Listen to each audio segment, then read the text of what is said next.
We have our next keynote address by Mr. Ramakrishnan Janardhan, the Chief Operating Officer of Textile Solutions on global cotton spinning industry analysis. I would like to request and invite him for his keynote address.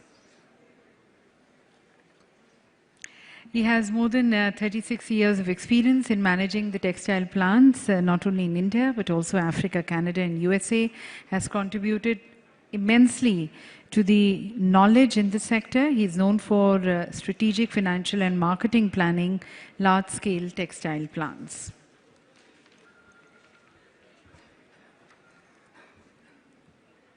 Good afternoon, ladies and gentlemen. Dr. P. Alirani, my friend from childhood days, and Vibhunath, our client and a good friend, have tried to wake you up with their wonderful speeches after the good lunch. I would try to do my best, and it's my pleasure to make a presentation on global textile industry analysis. Of course, an analysis like this would be a speech of 1 hour or more. However, I would try to do justice in the 15 minutes given to me. I have divided this into 4 sections. The first being the global cotton industry with some information on cotton production, price predictions, demand, cotton consumption, trade, and volumes. The second section will cover global cotton spinning industry with information on fiber production, short staple spindles, technologies, competition from man-made fibers, prices, yarn exports, and spreads. The third major topic, which would definitely affect the current discussions on quality of the fiber. That is also we'll be covering a couple of major qualities, particularly with regards to short fiber content and of course contamination. And then the fourth will be to conclude on the spinning industry performance. It's not only the fiber which has to be produced well, but it is also the responsibility of the spinning industry to pull up their sleeves and then increase their productivity and performance with regards to manufacturing and cost and profitability. So we move on. These are the contents. Okay. The first slide of cotton fiber production, as Mr. Vibhunath has pointed out, the cotton production will reach approximately 29.2 million tons by the year 2028. This is the prediction which we have. India and Brazil to supply most of the increase in quantities. The increase of production will come from 9% in the planted area and then 6% increase in the yield. This is our predictions for the next 10 years. Cotton fiber prices, the long-term trend would approximately follow the commodity prices. Major agricultural commodities are expected to have a negative real price increase. Cotton is expected to have a real price decrease of 1.15%. Cotton prices trend to follow the major commodities price trend. Cotton prices nominal are expected to average around $1750 per metric ton during the next decade. This is our prediction. This is the cotton will follow the normal trends of the commodity prices. Cotton consumption, growth, and stock. Cotton consumption would grow up to 29.18 million as discussed in the year 2028. We are at 25 million tons currently. Bangladesh and Vietnam will drive the growth in cotton consumption, followed by India and Pakistan. You can see the Bangladesh would increase their cotton consumption by more than 160%. So people can start looking, the traders can start working with their counterparts in Bangladesh to improve this, improve their sales. Vietnam is also going to increase their cotton consumption more than 55%, followed by India and Pakistan. China will consume less cotton in 2028 than in 2010. These are all our predictions. Stock of cotton at the end of the years. So we have shown you the stocks levels. The major point here is Chinese stocks are expected to reach prehistoric levels before 2011. The Chinese stocks will fall to 3.08 million tons by the year 2028. They are going more and more towards man-made fibers. This is the reason why China will use less and less cotton. cotton and non-cotton fiber consumption per capita. You can see in this slide, which will show you clearly, in the year 1990, we had cotton production and the polyester merging together around 22 million tons. But from then on, polyester took off like a rocket, and then the polyester rocket has not stopped anywhere. Total fiber production, fiber demand to reach around 140 million by 2030. Cotton fiber demand to reach approximately 30 million tons. Man-made fiber demand will be 180 million tons by 2030. The fiber consumption per person per year is approximately 16.4 kgs per person in the year 2030. Cotton fiber per capita consumption is projected to be stagnant at 3.5 kgs in the near foreseeable future. Man-made fiber per capita consumption will go and rise up to 12.6 kgs by 2030. These are all our predictions. The cotton trade, currently around 9.5 million tons, would also increase to 12 million tons by 2028. This is directly with regards to the trading being done in the cotton. Then we move on to the next section with regards to the spinning industry. I am just covering only fiber and spinning industry in the speech for the global scenario of textiles. In the 2019, the total fiber production, including cotton, polyester, and man-made, everything put together is 102 million. In the year 2016, we crossed the threshold of 100 million tons of fiber production, all put together. So staple fiber production this year will be approximately 54.6 million tons. And in that staple fiber spinning, fiber production is including the stuff fibers and the synthetics. So for the spinning industry, we'll use approximately 48.5 million tons. So you can also observe that cotton is still the king in the spinning industry, with approximately 25.8 million tons of cotton being spun into yarn, and the polyester is still around half of it. However, the filament yarn and the stuff fiber requirements have increased, and that's the reason why polyester is shooting up dramatically. Filament yarn is basically connected with the technical textiles, fashion fabrics, performance fabrics, and related fabrics in that region. The spinning technologies applied to spin this 48.5 million tons is short staple spinning. We have approximately 240 million tons, spindles working to produce 30 million tons of yarn, around 15 million long staple producing 6 million tons, and 8 million rotors producing 11 million tons, and the new technology, airjet and vortex, 400,000 airjet and vortex producing 2 million tons. So the totaling approximately around 48 million tons of spun yarn every year. As you can notice, the major spinning technology used to convert fiber into yarn is ring spinning. We have given a slide which shows the spindle shipments in the last 10 years. In the last 10 years, we have added approximately 100 million spindles, the highest being 2011. And from then on, it has been falling down to 2016 with around 7.8, and then it's slowly recovering now. After the textile tsunami of China in the year 2005, after the multi-fiber arrangement was cancelled, there has been a slow resurgence of the spinning industry in Africa, CIS, Turkey, Vietnam, and USA. Most of the spinning industries in Northern Europe, North America, South America, and even Africa have been completely wiped out with the Chinese textiles. But however, there's been a small resurgence now coming up in the spinning industry too. The global yarn exports. Exports peaked in the year 2013, reached around 4.2 million tons.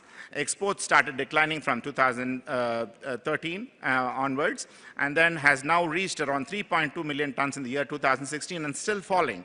The export reached US $15.6 billion in value, and now it is around 9.8 billion. This clearly shows that there's a demand, the export of cotton yarn has dropped dramatically, and this is the reason why there's been a slowdown in the textile industry too. The fiber prices trends. We track the three major fiber prices. cotton, polyester, and viscose. Fiber prices in the short term diverge, but in the longer term tend to be in tandem.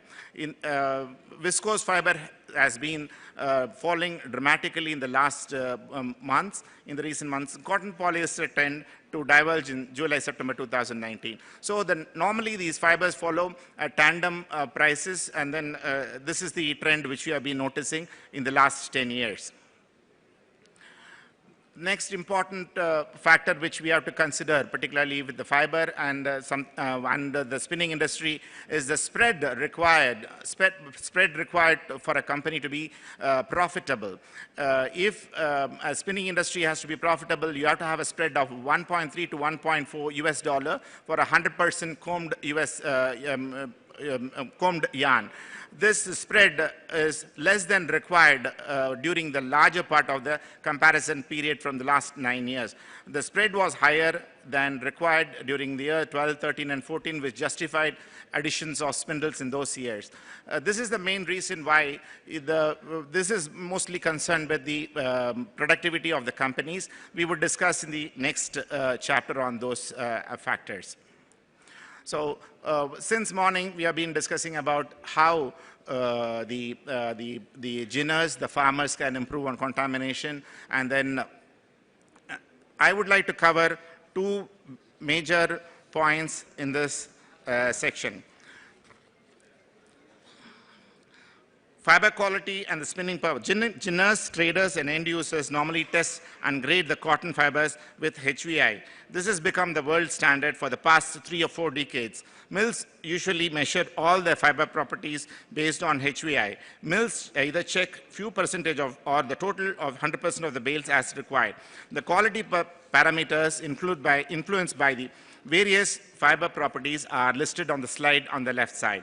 Though these properties are important, hardly trouble arises from them on any any normal deviations of these measurements.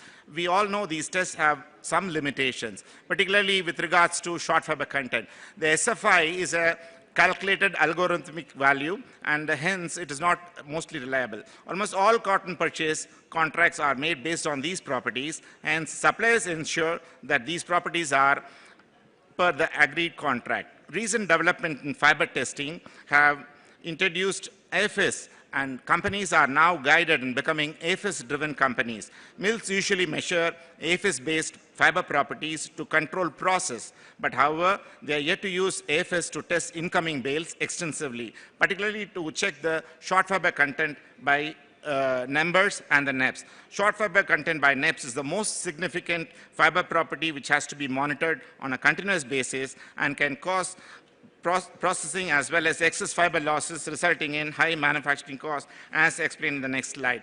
The short fiber content issue has become a big problem in India, particularly many of the ginners are using this combed noils, and hence the short fiber content dramatically increases in the supplied cotton. This slide will show you that at 15% is the standard. If you have SFI of 7, then the short fiber content should be approximately 50%.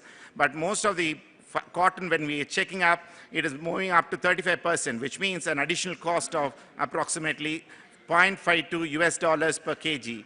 This is becoming a big issue, and this is even much worse than the contamination issue, which we have been talking since morning. Short fibers is not only a problem for the management, but it's also a big problem for the spinner, and it's a nightmare when short fiber content increases more than 25%.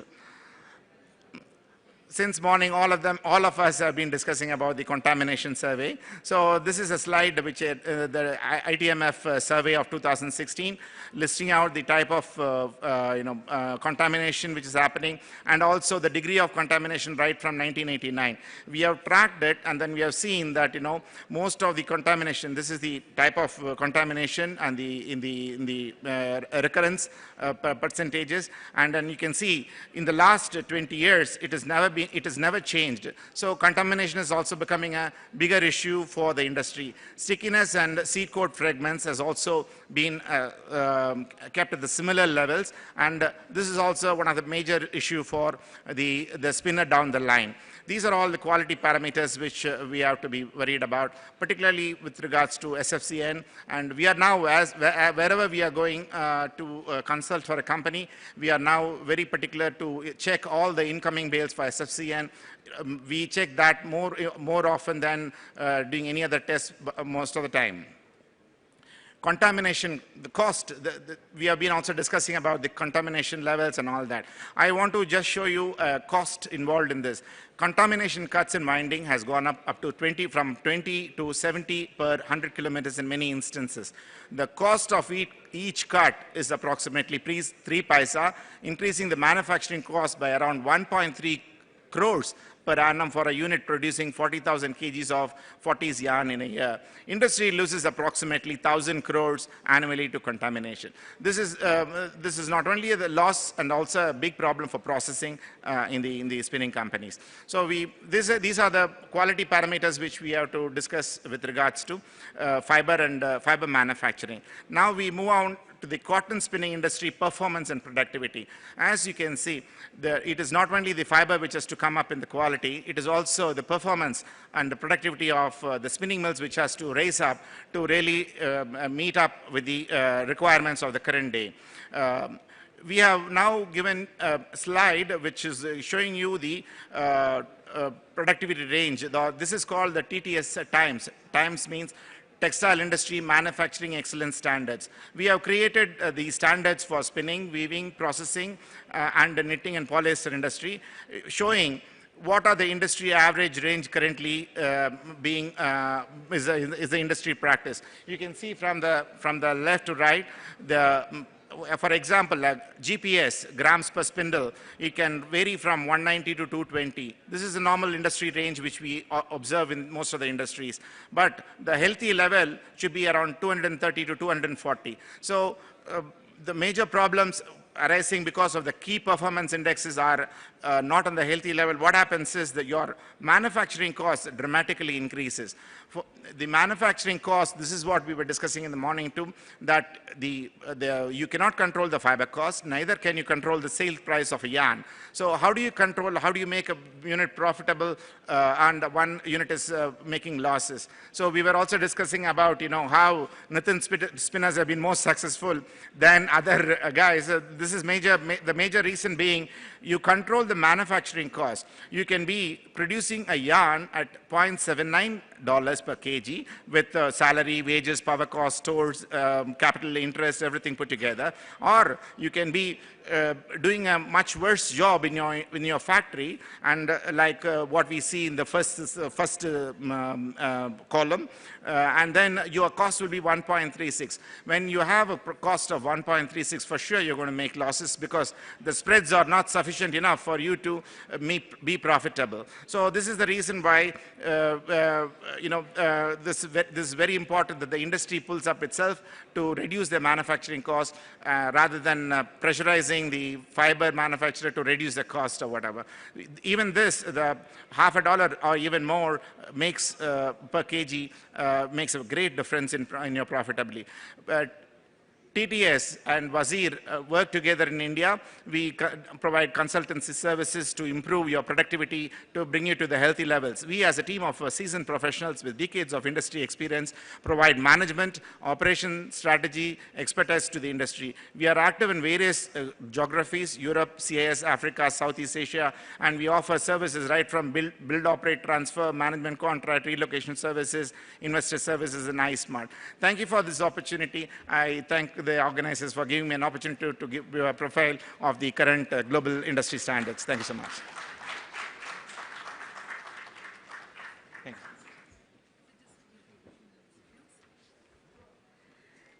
Thank you, sir, for presenting a global perspective of the fiber and spinning industry. And to present the memento, I would like to invite Shri Rakesh Goyalji, the Executive and Whole-Time Director of DCM Textiles.